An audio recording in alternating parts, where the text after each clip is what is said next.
बहुत पहले का बात है। सूरजपुर गांव में एक ठे गदहा अपने मालिक के साथ रहत रहे। ऊ कई दिन से भूखल रहे। ओके कुछ खाए के नहीं मिलल। एकरा वजह से ऊ बहुत उदास रहे और रोवत रहे। गदहा घर के बाहर भूखल प्यासल परेशान बैठल रहे। तब बे वहां से एक ठे हिरन गुजरल।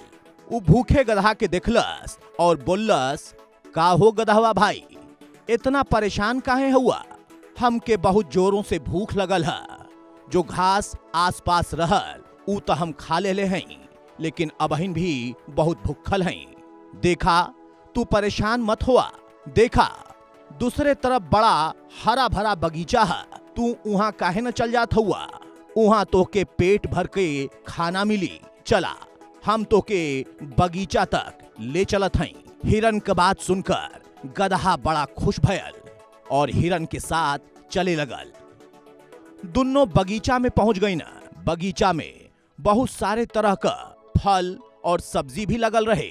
गदहा और हिरन चुपचाप ताजा ताजा सब्जी चबाए लगना।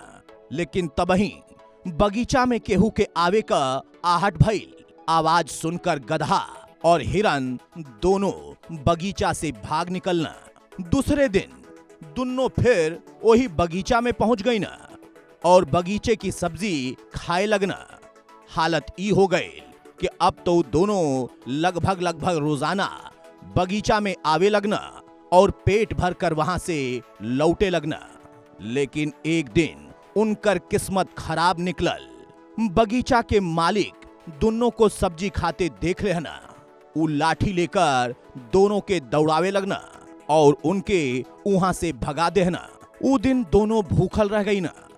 जैसे ही रात भइल, हिरन गदहा के कहा था कि दोनों फिर से बगीचा में चली हैं। रात की वजह से कोई वहां होई नहीं और दोनों पेट भरकर खाना खाई हैं और फिर लौट आई हैं।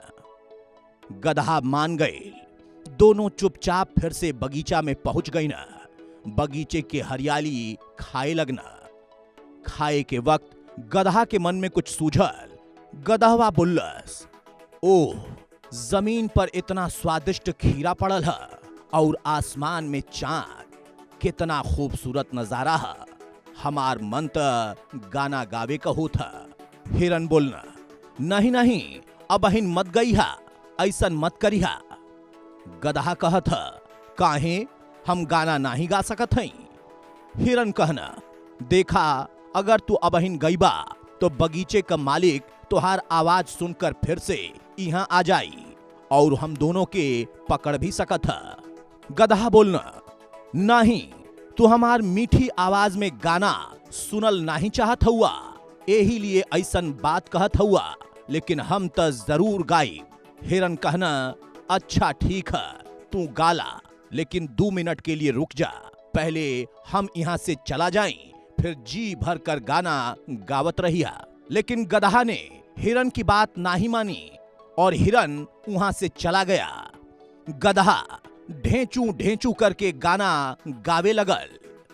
थोड़ी दूर पर किसान और ओकर परिवार गदहा के बगीचा में रेकने की आवाज सुनत रहना। ऊ लाठी लेकर गदहा के पीछे दौड़ना।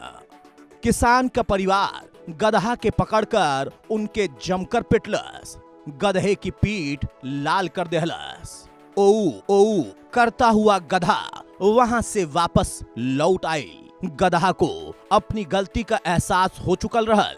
वो हिरन के पास लौट कर आई और आपन आप बीती सुनावे लगल। साथे ई वादा भी करत रहे कि वो आगे से कब्बो ऐसन गलती नहीं करी।